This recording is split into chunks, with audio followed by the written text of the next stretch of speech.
Hi there, it's Chef Mark Tafoya from Remarkable Palate Personal Chef Service in New York City.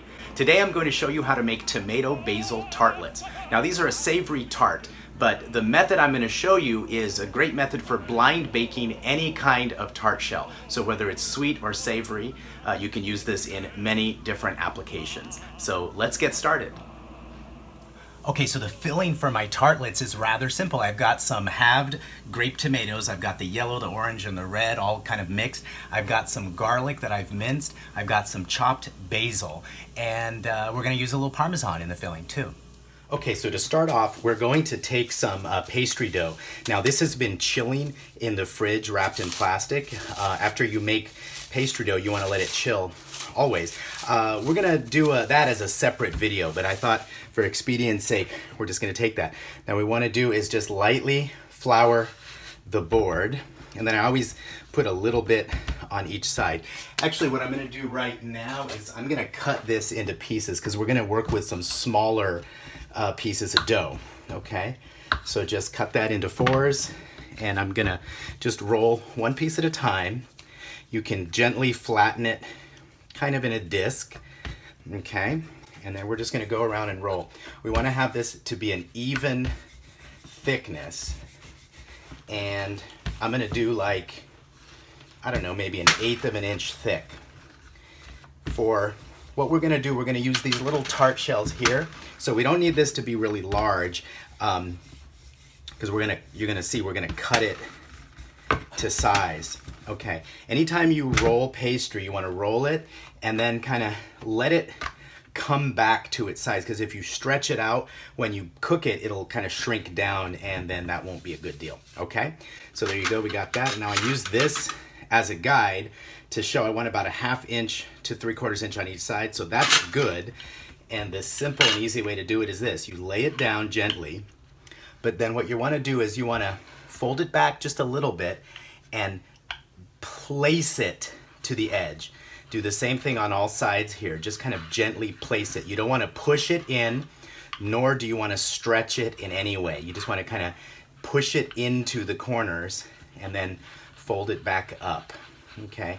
So if you take your time and do this slowly, this will give you a real even shell, okay? And then you kind of let this excess fold to the side and then just give it one roll with the pastry roller, and voila. Then what we can do is just kind of gently press it in. Again, not too much, you don't want to stretch it, but you want it to be touching the edges of the shell. All right. Okay, so then the next piece is you wanna dock the dough. So docking just means putting little holes in it. And there's all kinds of fancy tools and everything, but I just use a fork. And you don't want to press all the way through, you just want to make sure that there's little indentations, and you want to make sure that they go all the way in. And then when I get to the edge, I just kind of go like this. I do a little, whoop, you just want to make sure you see it.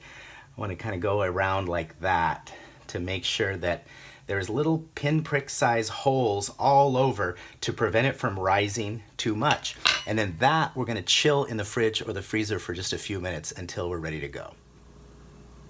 Okay, now I'm gonna peel this garlic, and you could do it by hand, but watch, I'm gonna show you a really easy and simple trick. So I've got some cloves of garlic, and I've got 2 bowls here. The one bowl, nestle it over the second bowl, and then go to town and give it a good shake.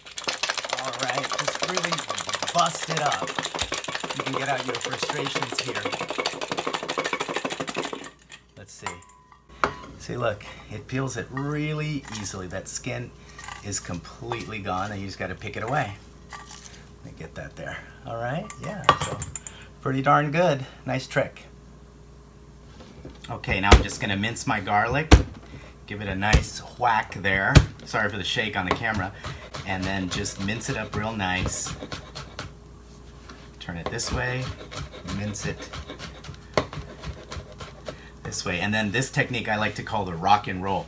I'm gonna place this end of the knife here and then just go like that back and forth in a rock and roll.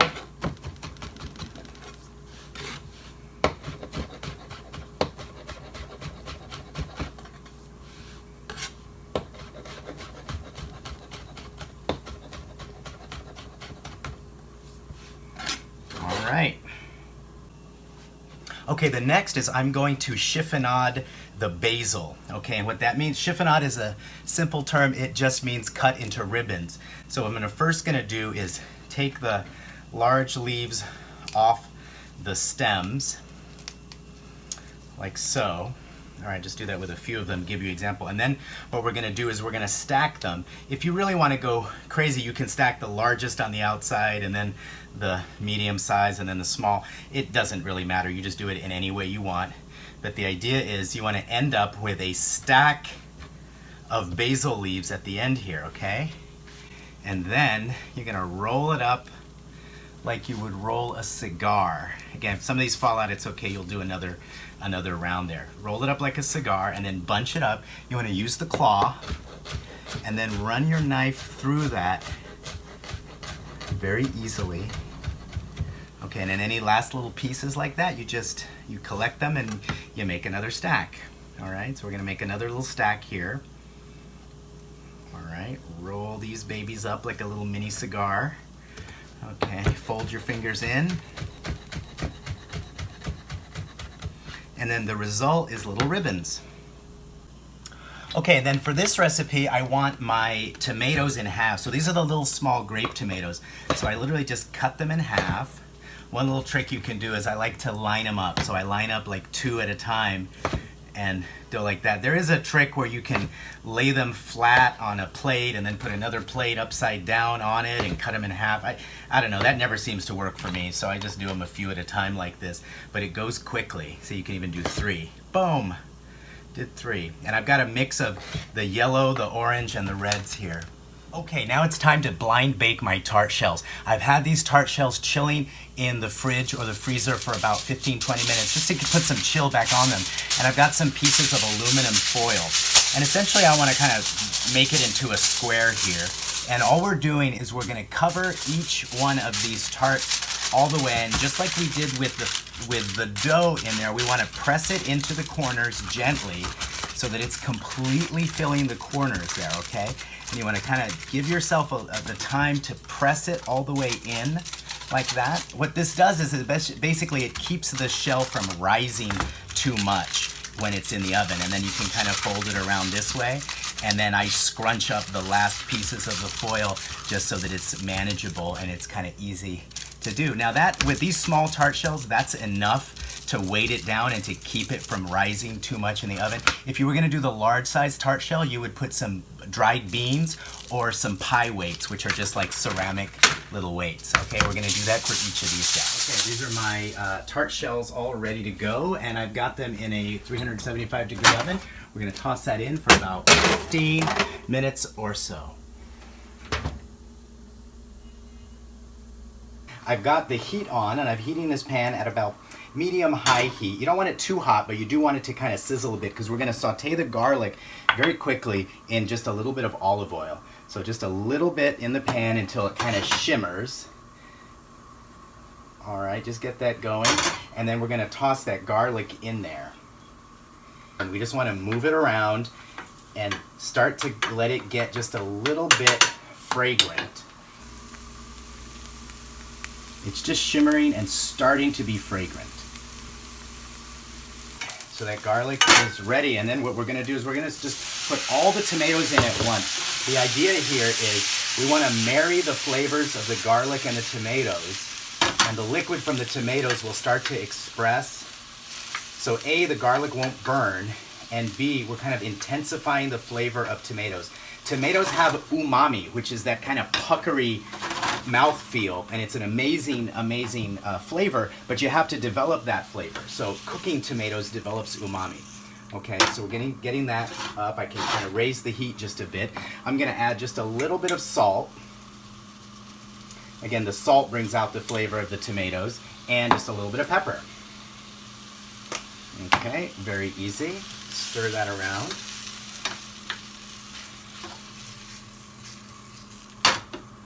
All right, when you get a little practice, you can do the flip, right? Like that. You bring it forward and back at the, like forward and then up at the same time. And that's all mixed together. We want to let this start to sizzle again. Okay, nice and sizzling now. Toss it just a little bit more. And then I want to add in my chopped basil. That's the basil that we chiffonaded earlier. Okay, and you can toss that all the way through. Now this basil will get cooked and will lend its flavor to the dish, and then later we're going to use some other basil as the garnish. Okay, we're just going to cook that for a minute or two to cook it down a bit and then cool and drain it.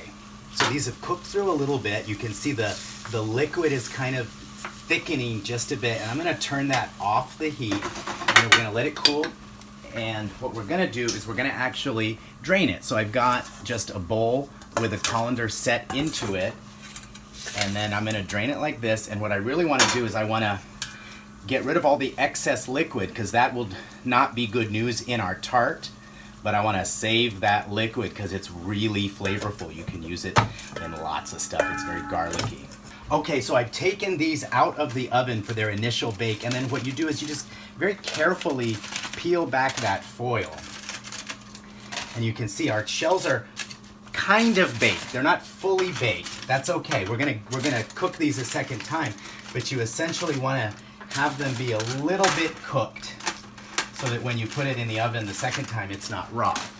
Okay, so you can see here as I've got grated Parmesan and I've put it down in the bottom of each of these tart shells, and now I'm making sure that I'm just distributing the rest. Now, this serves two functions. Firstly, it gives flavor. It's umami, right? The cheese, the aged cheese has umami. And secondly, it serves to absorb any additional cooking liquid that's left over from these gorgeous tomatoes. So now we're just gonna go and we're gonna place these tomatoes in our shells. Now, I might have made too many shells for the number of tomatoes I have, but we'll see. I'm just gonna basically fill up the first 4, and then the others I can hold in reserve if I don't have enough, which I don't think I'm gonna have enough. Right, now, you saw we drained all the tomatoes, and look at all that gorgeous liquid. You can save that and put it into a vinaigrette or throw it in a pan to finish a sauce. You know, it's so flavorful, you don't wanna throw it out.